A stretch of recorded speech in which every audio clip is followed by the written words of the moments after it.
Dear learners, welcome back again in our today's session. So as you can see that our today's topic is social, psychological and educational context of inclusion. So first, let's understand the social, psychological and educational context of inclusion.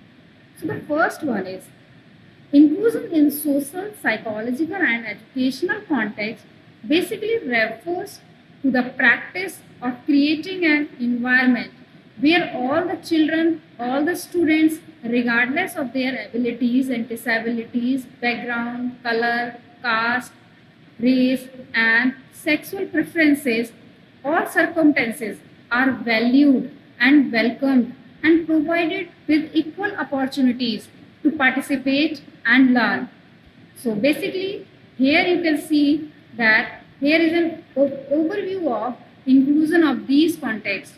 So the first one is we will discuss about social context of inclusion. If we talk about the social context of inclusion, we have categorized into three. So the first one is diversity and equity. The second one is community engagement. The third one is social networks and support system. Let's discuss social context of inclusion in detail one by one. The first one is diversity and equity. That means social inclusion involves recognizing, identifying and valuing the diversity, promoting the equality and equity and ensuring that everyone, every children and every person has access to resources and opportunities. The second one was community engagement, encouraging the students and children for active participation of all the community members, including the marginalized or disadvantaged group in social, cultural and civic activities. The third one was social networks and support system, building and maintaining a strong support, relationship and networks that include the individuals from diverse background, providing a sense of belonging and mutual support. Now we are going to discuss about the second one was psychological context of inclusion. So basically I have mentioned here the psychological context of inclusion. Let's discuss about the psychological context of inclusion. The first one was self-esteem and identity. The second one was mental health and well-being. The third one was inclusive mindset.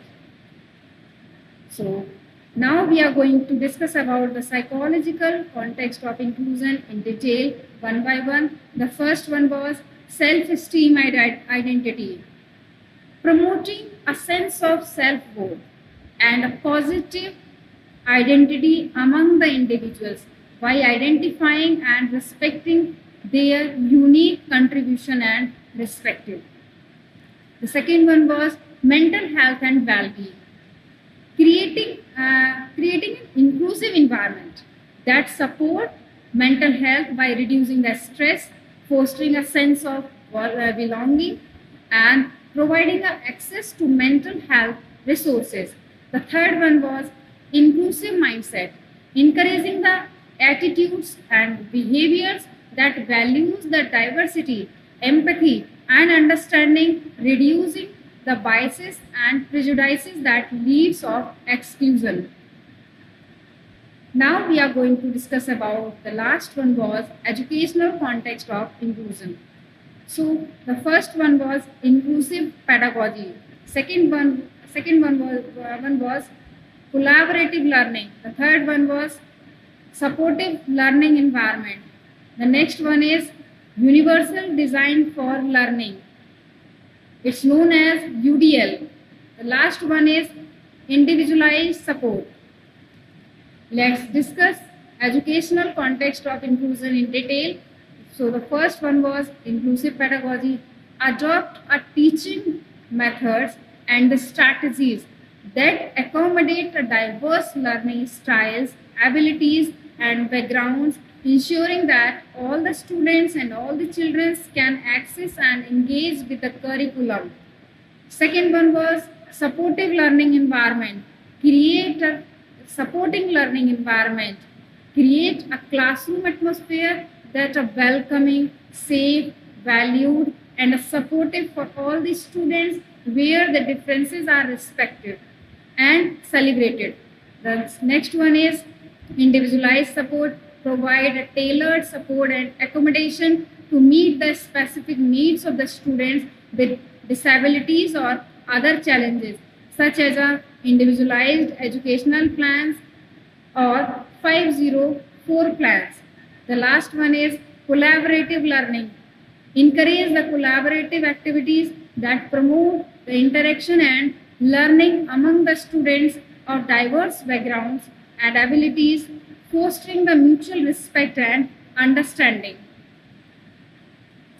After discussing about the context of social, psychological, and educational of inclusion, let's discuss about the strategies for promoting inclusion. So the first is policy development. Second one is training and professional development. Third one is community awareness and advocacy. Next one is resource allocation. The last one is monitoring and evaluation. Let's discuss one by one. So the first one was policy development, creating and drafting and implementing of policies that promote the inclusion and prevent from the discrimination in all the areas of life.